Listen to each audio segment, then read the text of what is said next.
Everyone, इस video में हम ग्राफ्स डिस्कस करेंगे, ठीक है।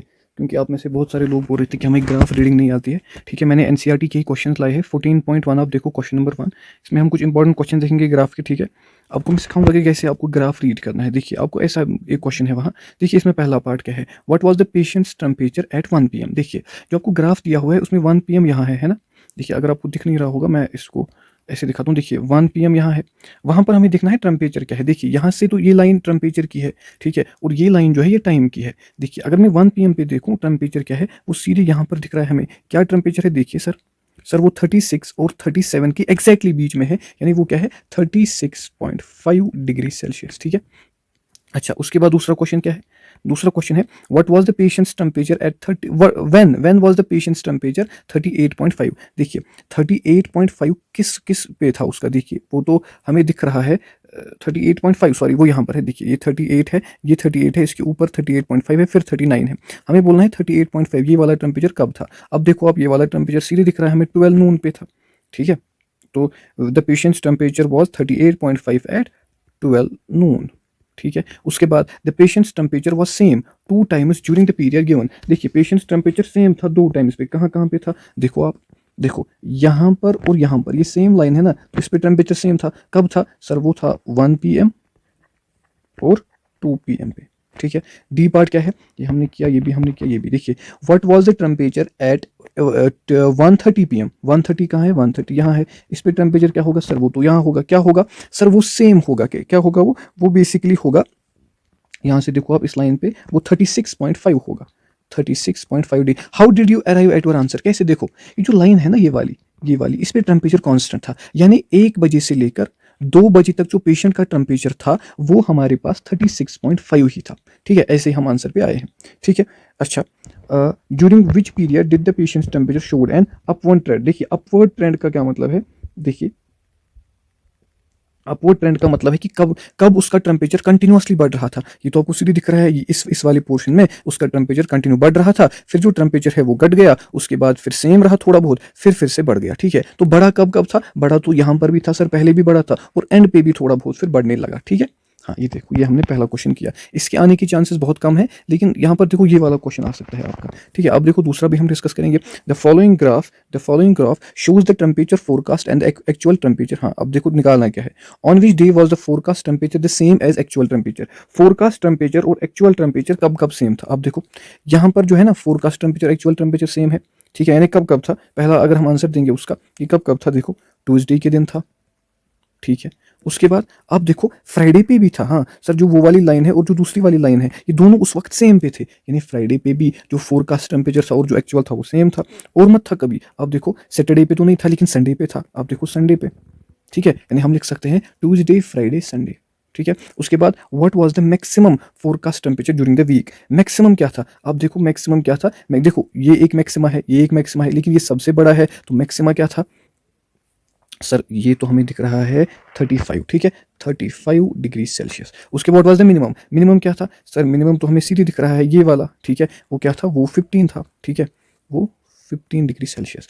On which day did the actual temperature differ from most of the forecast temperature. कब था वो, जब फोरकास्ट टेम्परेचर से वो मैक्सिमम डिफर कर रहा था। देखो मैक्सिमम डिफर मतलब डिफरेंस, देखो ये डिफरेंस है, ये यहाँ पर डिफरेंस है, यहाँ पर तो डिफरेंस ही नहीं है, यहाँ पर तो सेम था, यहाँ पर कुछ डिफरेंस थी। अब आपको लग रहा है, अब आप खुद बोलो कौन सा आपको ज़्यादा लग रहा है डिफरेंस। सर सीधी बात है, हमें ये थर्सडे वाला ज़्यादा लग रहा है, तो इसका आंसर क्या आएगा, थर्सडे, ठीक है। उसके बाद देखो क्वेश्चन नंबर 5। अब आपको इसमें क्या बनाना है, देखो use the table shown to draw linear graphs. आपको ग्राफ बनाना है। देखो आप इसमें मैं चाहता तो मैं सोल्यूशन भी लाता, लेकिन मैंने नहीं लाया, मैं आपको सिखाऊंगा ये कैसे करना है। देखो ग्राफ आपको कैसे बनाना है, आपको ऐसे बनाना है, ठीक है, फिर ऐसे, ये है ना लीनियर ग्राफ। हाँ अब क्या करो काम, देखो यहाँ पर क्या दिया है, ईयर और डेज, ठीक है। आप यहाँ से ईयर लिखो और यहाँ से आप डेज लिखो, ठीक है। ईयर कौन कौन सा है, देखो बहुत इजी है, 2003, 2004, 2005 और 2006, ठीक है। डे कौन कौन सा है, देखो 8,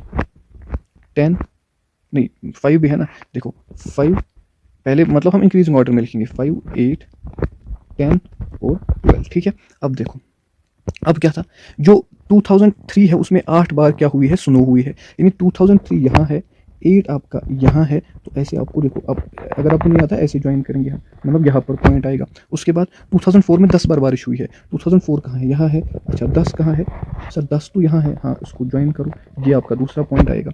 अच्छा 2005 में 5 बार बारिश हुई है, 2005 यहाँ है, 5 कहाँ है, 5 यहाँ है, देखो ये और एक पॉइंट आएगा। अच्छा सर उसके बाद 2006 में कितनी बार बारिश हुई है, 12 बार, देखो 2006 ये है, 12 तक इसको ले जाओ, फिर 12 से इसको ज्वाइन करो, ठीक है। अब यहाँ पर पॉइंट आएगा, यानी हमारा जो ग्राफ है वो कैसा बनेगा, देखो अब उनको ज्वाइन करना है बस, देखो ऐसे, फिर ऐसे, फिर ऐसे, ठीक है, ये इसका ग्राफ आएगा। बहुत ईजी है। अब मैंने ये लाया ना बी पार्ट आपके लिए, आप इसको ट्राई करना, ठीक है, आप इसको ट्राई करना, ट्राई योर सेल्फ, ऐसे ही आपको करना है जैसे मैंने अभी आपको सिखाया। अगर आपको समझ नहीं आया, आप वीडियो पीछे करो, आप फिर से देखो, ठीक है, कुछ नहीं करना है। देखो 2003 पे 8 बार हुई है ना, आप 8 को एक्सटेंड करो, 2003 को एक्सटेंड करो, फिर इन पॉइंट को पहले ड्रॉ करो, फिर पॉइंट्स को ज्वाइन करना है, और कुछ नहीं करना है, ठीक है। अब देखो एक्सरसाइज 15.2 है ये, शायद नहीं, देखो ये एक्सरसाइज कौन सी 14.2, ये बेसिकली आपके पास 14, वो 14.1 थी, ये 14.2 है, ठीक है, क्योंकि ये 15.2 मैंने ऑनलाइन प्रिंट लिया है। आपके पास जो बुक है उसमें 14.2 ही है, ठीक है। देखो अब क्या करना है, ये क्वेश्चन नंबर 1 है। अब इसमें क्या करना है आपको, आपको करना है plot the following points on the graph sheet. देखो ये वहां आता है, जो मैं क्वेश्चन को फिर से लिखूंगा, शायद आपको नहीं दिख रहा होगा। Plot the following points on graph sheet, ठीक है, हाँ, verify if they lie on A line, ठीक है। अगर आपको नहीं दिख रहा ऊपर मैंने आपके लिए लिखा। अब देखो पहला ए पार्ट, ए क्या है 4,0, बी क्या है 4,2, सी क्या है 4,6, डी क्या है 4, ये क्या है 2.5, ठीक है। देखो एक मैं आपको सिखाऊंगा, आपको ये समझ आना चाहिए कि मुझे कैसे करना है, ठीक है। देखो देखो कैसे करना है। पहले मैंने अभी आपको सिखाया लीनियर ग्राफ बनाना है ना, आपको वहाँ ग्राफ पेपर 7 होगा शायद, उसमें आप सीधे कर सकते हो, ठीक है। क्या क्या मुझे दिया हुआ है, देखो आप एक काम करो, देखो यहाँ पर 0 है ना, सर ये 1, ये 2, ये 3, ये 4, ये 5, ये 6 और ये 7, ठीक है। इसी तरीके से यहाँ भी 1, 2, 3, 4, 5, 6, 7, 8, 9। देखो मुझे क्या करना है, मैंने थोड़ा इधर लिखा, आप बराबर लिखना है इसको, 4, 5, 6, 7, 8, 9। देखो 4,0 जैसे मैंने अभी किया वैसे ही करना है। 4 कहाँ है सर, 4 यहाँ है, 0 कहाँ है सर, वो यही है, यानी ये जो पॉइंट है 4,0 ये इसी पॉइंट पे यहाँ लाई करेगा। देखो 4,0, ठीक है। अब मेरी बात को समझो, इस वाली एक्सिस को हम कहते हैं नाम एक्स एक्सिस, और इस वाली एक्सिस को कहते हैं ना वाई। देखो यहाँ से जो जाती है ना, इसको एक्स कहते हैं, एक्स एक्सिस, इसको कहते हैं वाई एक्सिस। अब देखो अगर आपको कहीं पर लिखा है ना 4,0, इसका मतलब एक्स में ये 4 चला है, वाई में कुछ नहीं चला है। देखो एक्स में ये 4 चला है, वाई में कुछ नहीं चला है, तो मैंने वाई में 0 पे ही रखा। इसी तरीके से दूसरा आप देखो, दूसरा कोऑर्डिनेट बी क्या दिया हुआ है 4,2, यानी एक्स में ये 4 चला है, ठीक है सर, एक्स में यहाँ चला है 4 चला है। अच्छा वाई में कितना चला है 2, यानी फिर ये वाई में ऊपर भी गया है कितना 2 तक, ठीक है। ये वाला पॉइंट है इसमें, सर ये पॉइंट क्या है, ये है 4,2, ठीक है। अच्छा सर उसके बाद देखो 4,6, यानी फिर से ये वाई एक्स में 4 चला है, वाई में कितना चला है सर, फिर ये 6 ऊपर गया है, मतलब यहाँ तक ये वाला पॉइंट, ये क्या है सर, ये आपके पास 4,6 है। अच्छा उसके बाद देखो 4,2.5, सर एक्स में ये 4 चला है, हाँ 4 चला है, फिर कितना चला है 2.5, सर मतलब ये यहाँ तक चला है, हाँ यह है ना 2.5 यहाँ तक, हाँ। अब देखो मैं यहाँ पर और एक पॉइंट ड्रॉ करूंगा 4,2.5। अब आपसे क्या पूछा, ये कौन सी शेप बना रहे हैं, सिंपल है ना, देखो ये एक लाइन बना रहे हैं। सर कौन सी लाइन बना रहे हैं, ठीक है, ये कौन सी लाइन बना रहे हैं आपको लिखना है एंड पे, ठीक है। देखो ऑल पॉइंट्स, मान लो ये ए पॉइंट था, ये बी पॉइंट था, ये सी पॉइंट था और ये डी पॉइंट था, ठीक है। All points A B C D lie on a vertical line, ठीक है। ऐसे ही आपको करना है, और इसमें 2 पार्ट से ये होमवर्क करो। देखो क्या करना है, सिंपल, फॉर एग्जांपल मैंने 4,2 लिया, इसका मतलब है वो एक्स में 4 चला है, वाई में 2 चला है, ठीक है। अगर मैं यहाँ पर दिखाऊं, देखो 1 2 3 4 1 2, देखो मतलब वो एक्स में कितना चला है सर 4 चला है, फिर वाई में कितना ऊपर गया है 2, मतलब पॉइंट यहाँ पर आएगा, 4,2। ऐसे आप सीखो, ठीक है, एक बार इसको खुद करो फिर आपको समझ आएगा। अब देखो draw the line passing through 2,3 and 3,2, find the coordinates of the point at which it line meets the, देखो यहाँ ये बहुत अच्छा सवाल है। इसका मतलब क्या है, देखो पहले हमें क्या करना है, draw the line passing through 2,3 and 3,2। पहले मैं देखूंगा ये कहाँ पर आएंगे मेरे ये पॉइंट्स। देखो आपको वहाँ ग्राफ पेपर होगा, मुझे बनाना पड़ रहा है, ठीक है।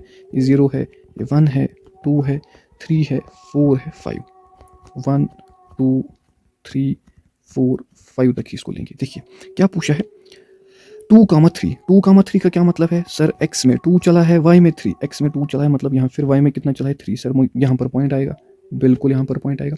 और सर 3,2, सर यहाँ पर 3 चला है, फिर यहाँ से 2 चला है, देखो पॉइंट यहाँ आएगा। अच्छा सर, अच्छा सर, अब क्या करना है, देखो ड्रॉ द लाइन। अब एक लाइन ड्रॉ करनी है जो इन दोनों के बीच में पास होगी, वो कुछ इस तरीके से होगी लाइन, ठीक है। अच्छा, find the coordinates of the points at which the line meets the x. देखो अब क्या करना है, फिर हमें कोऑर्डिनेट्स निकालने हैं कि ये कहाँ पर एक्स और वाई को मीट करेगी, ठीक है। देखो आपको ग्राफ पेपर पे ही सीधे दिख रहा होगा, यहाँ पर मैंने ये ज़्यादा लिया है, ये कम लिया है, ग्राफ पेपर पे आपको सीधे समझ आएगा, ठीक है, जब आप ये पॉइंट ड्रॉ करोगे, ठीक है। देखो ये आगे जाके जब मीट करेगा ना, ये 8 पे मीट करेगा, ठीक है, और ये भी यहाँ से जो है 8 से ही पास होगा एक्चुअल में, ठीक है। जब आप एक्चुअल ग्राफ पेपर पे इसको करोगे, ठीक है, कुछ नहीं करना है, तो आपको क्या करना है, सॉरी सॉरी सॉरी, देखो देखो देखो, ये 5 से ही पास करेगा, आई एम सॉरी, देखो ये बेसिकली 5 से ही पास करेगा, ठीक है। देखो ये 5 से ही पास करेगा, ठीक है, एक्चुअल में ये 5 से ही पास करेगा, और वो वाला जो है वो किससे, वो भी 5 से पास करेगा, ठीक है।